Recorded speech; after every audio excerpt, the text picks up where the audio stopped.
Hi, listener. This is From Ideology to Unity, and a spiritual journey where we let go of ideological doctrine and ego in favor of meaning, purpose, unity as a whole. Well, I didn't really say that right, did I? Oh, well. So, okay, so I did that thing again where I pick a random book. Well, not a random book. I ask my higher self or spirit guides to help me pick a book in the bookshelf, which I blindly pick. And interestingly, the one I picked was The Hidden Science of Lost Civilizations, A Source Field Investigations by David Wilcock. Now, I've been doing readings from the Synchronicity Key by David Wilcock. So it's interesting that another David Wilcock is the wrong one that came along. So, yeah, and I let my spirit guide choose a page. And I'm actually going to start on a couple of pages beforehand because of what we've been talking about here. It's talking about relevant stuff starts there as well.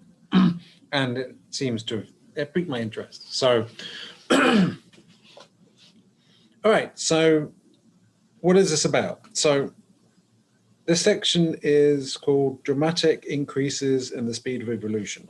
This is page 210.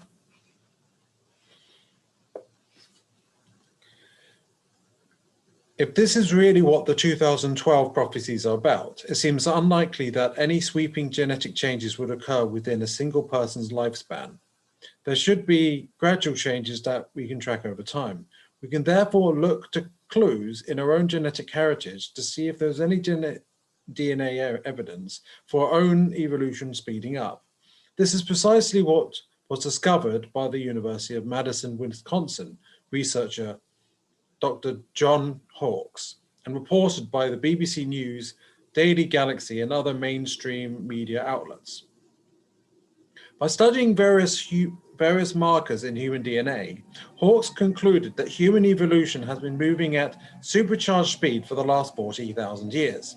Even more stunningly, in the last 5,000 years, human evolution is moving 100 times faster than any other moment in recorded history. This time frame only represents 100 to 200 generations. The other fascinating implication is that, according to Hawkes, a person from 3000 BC is more similar to a Neanderthal than they are to you and me on a direct, measurable DNA level. Approximately 1,800 genes, or 7% of all human genetics, have experienced very recent evolution. Wow, right? So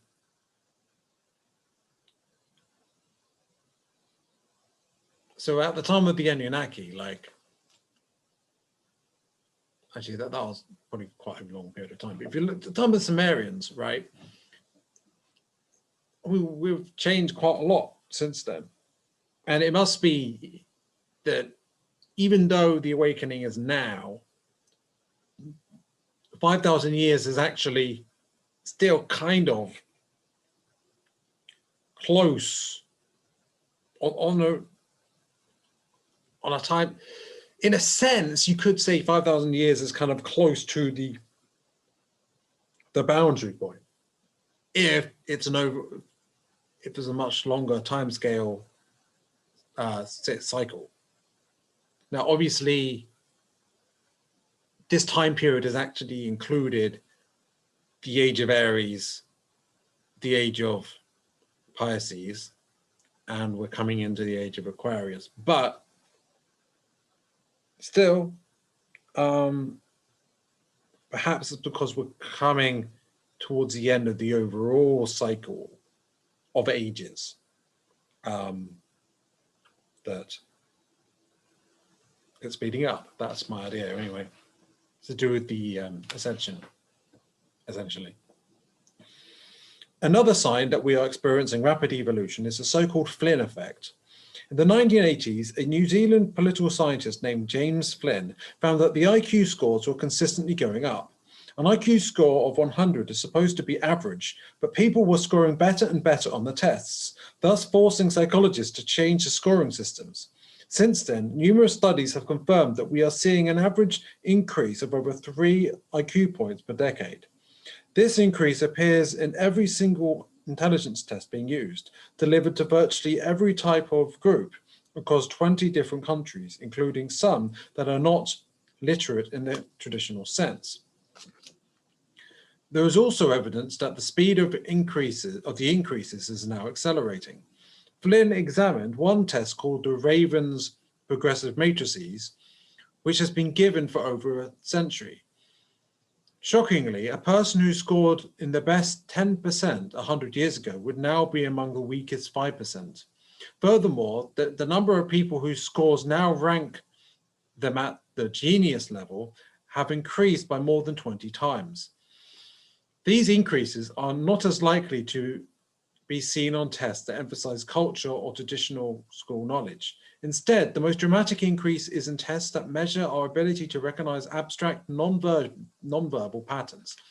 This should be leading to, as Flynn describes it, a cultural renaissance too great to be overlooked. Humans are not the only ones who seem to be gaining intelligence. In 2008, UK Times Online revealed that naturalists were shocked to see orangutans swimming, which they'd never seen before and have never before have been seen doing, as well as using sticks to stun and capture fish, and in some cases even spearing them. Another area ripe for investigation and further discovery. In 2009, Wired magazine revealed that the placebo effect has also become substantially more powerful in a short time. This is causing big trouble for major pharmaceutical manufacturers. In order for their drugs to pass clinical trials, they have to work better and better. They have to work better than placebos. From 2001 to 2006, 20% more products were cut after less demanding phase 2 clinical trials, and another 11% failed the more extensive phase 3 trials.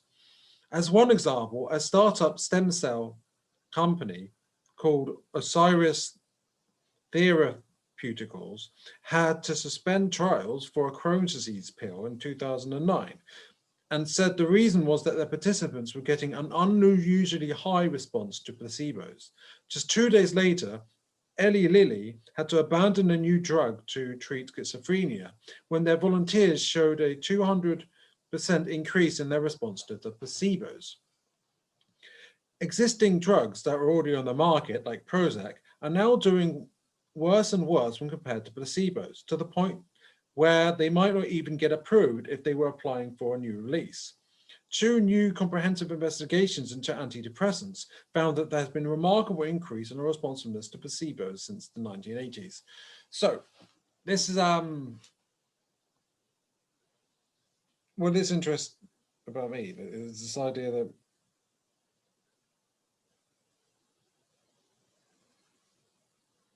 essentially it's because of the awakening that the power to create reality, the law of attraction and mentalism, that seems to be increasing. And it seems to me that that's because we'll be moving towards the age of Aquarius. In fact, we're moving into it, but we're in that now. Yeah.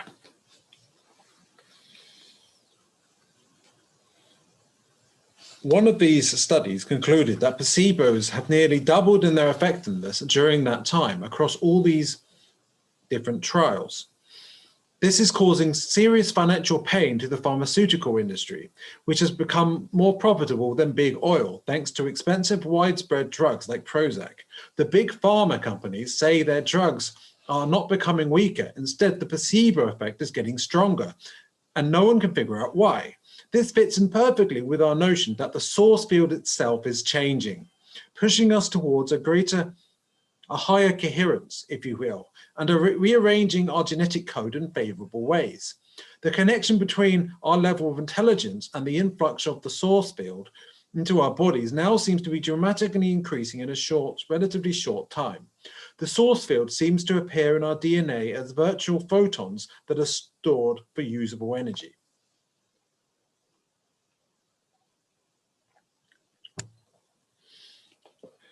Another sign of possible human evolution is that the overall happiness levels worldwide have significantly increased from between 1981 and 2007 in 45 out of 52 countries, which includes several developing countries, not just the West. Admittedly, the University of Michigan's Institute for Social Research, which conducted this study, felt this rise in happiness was due to economic growth, greater democracy, and increased social tolerance. Furthermore, in 2008, the Journal for Happiness Studies reported that happiness protects our bodies from becoming sick, to the point where a consistent lack of happiness is seen as toxic as cigarette smoking. This was the result of 30 different studies that were combined together and analyzed to find a single overall effect. Another interesting study was concluded by two economists from the University of Pennsylvania, Betsy Stevenson and Justin Wolfers. They collected data every year from 1972 to 2006 with the University of Chicago General Social Survey. And in their findings, the overall level of happiness in America alone has not increased, but fewer people are reporting very high scores and fewer people are reporting lower scores. It's as if there is a normalizing factor at work in society. Stevenson said, it's an interesting finding because other research shows increasing gaps in income, consumption, and leisure time. Is the 25,920 year precession a genetic evolution cycle? Many ancient myths suggest that the 25,920 year precession of the equinoxes cycle will usher in a golden age. What happens if we examine our own historical record with that in mind? Is there any evidence that human evolution is following this 25,920 year cycle in any measurable way, in some measurable way? And if so, how would we know what we were looking for and where to find it? One obvious starting point would be to find out when the Neanderthals died out.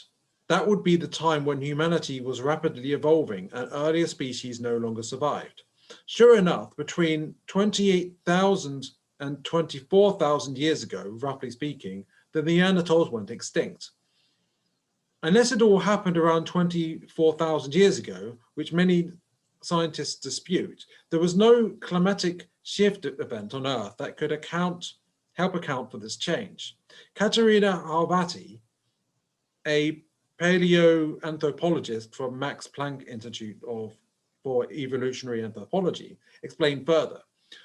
Our findings suggest that there was no single climatic event that caused the extinction of the Neanderthals. Only the controversial date of 24,000 radiocarbon years for their disappearance, if proven correct, coincides with a major environmental shift. Even in this case, however, the role of the climate would have been indirect by promoting competition with other human groups. This major environmental shift from 24,000 years ago was clarified in an article from the BBC. During that time, sea surface temperatures were the lowest they had ever been in 25,000 years, creating an ice age. If we go back to another great year of 25,920 years into the past, we arrive at roughly 50,000 years ago. This clearly corresponds with yet another sudden jump in human evolution. Humans did not use any tools more sophisticated than a crude stone blade until 50,000 years ago.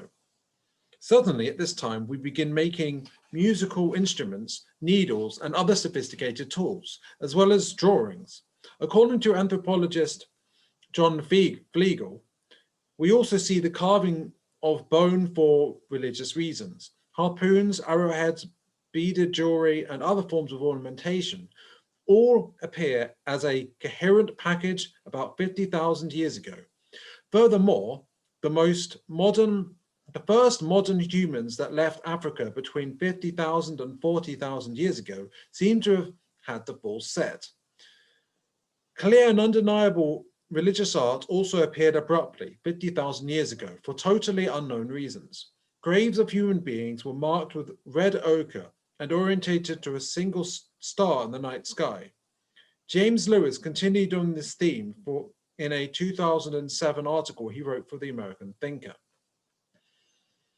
All over the prehistoric world, physical symbols of power and devotion are laid in the ground, next to the honored dead. Giant Neolithic stoneworks are found all over the old world, like Stonehenge, but spread far and wide. And even the utilitarian stone hand axes that did not change for over hundreds of thousands of years are suddenly refined into ritual shapes, too fragile for any practical use. Something very profound happened to the human nature 50 or 70 millennia ago, and it has all the earmarks of what we inadequately call religion. Interestingly, another significant change occurred in our biosphere during this same time that made Earth more comfortable for human life. As revealed by Professor Peter Ward in 2004, giant mammals experienced a mass extinction 50,000 years ago on every continent except Africa. Many of these giant mammals were dangerous to humans, so this appeared to be another intelligent adaptation of the Earth to be able to help our evolution along. If we go even further back in time, 2 human skulls found in Africa were recently dated to be roughly 200,000 years old, and not Neanderthals, from Neanderthals. University of Utah geologist Frank Brown said it pushes back the beginning of the anatomically modern humans. Since culture, religious art, and complex tool-making didn't appear until 50,000 years ago. Brown said that this would mean that we had 150,000 years of Homo sapiens without cultural stuff. Robert Roy Britt, writing for Live Science, said, "The finding suggests our ancestors spent a long time wallowing in an uncultured era with no music, art, or jewelry. Now we have an incredible case for mass, energetically directed evolution. Dr. John Hawkes genetically proved that mass human evolution has been speeding up for the last 40,000 years and began moving 100 times faster in the last 500,000 years. 5,000 years, that is. We have compelling evidence that the precession of the equinoxes has an effect upon these evolutionary bursts, as we see in the dying out of the Neanderthals roughly 25,000 years ago, and the sudden emergence of creativity and spiritual behavior in humans 50,000 years ago. The trail of breadcrumbs left by the wonders of the Great Pyramid have led us to a cornucopia of remarkable new healing technologies and potential to save the Earth from the cataclysms that now seem to be threatening us. That technology, if you will, is coherence. It is the energy of love. This is no longer something that can be dismissed as pseudo-religious bursts of wishful thinking to be lambasted by skeptics. It is an active, working presence that we could call the source field. The next stop in our investigation will reveal the stunning proof that time is a source field phenomenon as well, and can also be modified by various energetic processes. We will also explore compelling new evidence that some people considered everything in this book to be common knowledge, and left us all the blueprints to reconstruct their lost science. This includes the ability to create pyramids out of giant blocks of stone, as well as the understanding of how and why they work. Well, there you go. I think that I was guided to that for a reason, and seems pretty interesting to me. So it's about our evolution as a species, our spiritual evolution as well. Like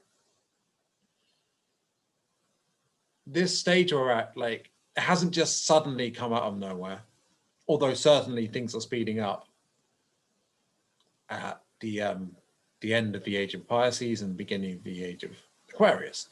But on different timescales, this has been building up. even back in the age of Aries, things were speeding up. So yeah, it's just been speeding up, and the rate it's been speeding up has been speeding up, and the rate of the speeding up of the speeding up has been speeding up. It's truly exponential. So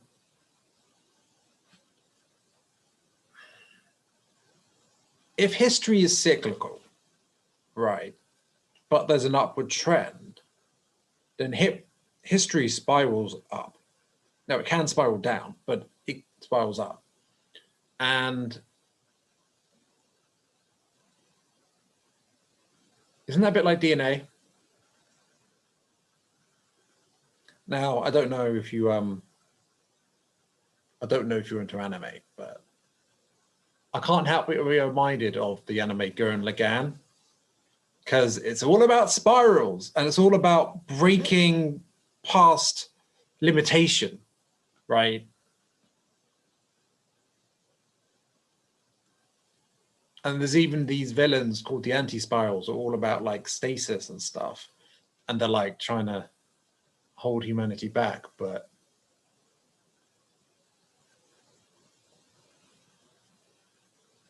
and humanity are liberating themselves essentially. Some powerful things, you know. In anime, there are actually some really interesting themes.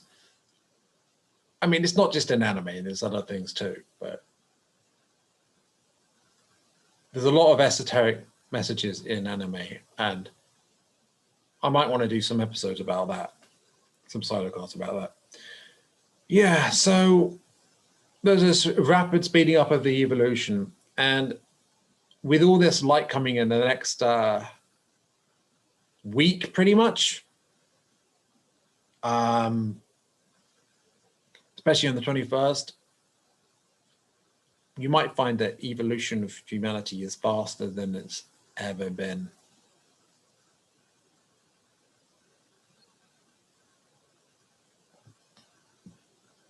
Yeah, this might be the biggest change humanity's ever gone through. And the biggest change we've gone through since the fall of the Atlanteans, except this one time it's upwards, not downwards. It's an ascension. So yeah, I hope you enjoyed. I hope you enjoyed that. I did. And bye for now.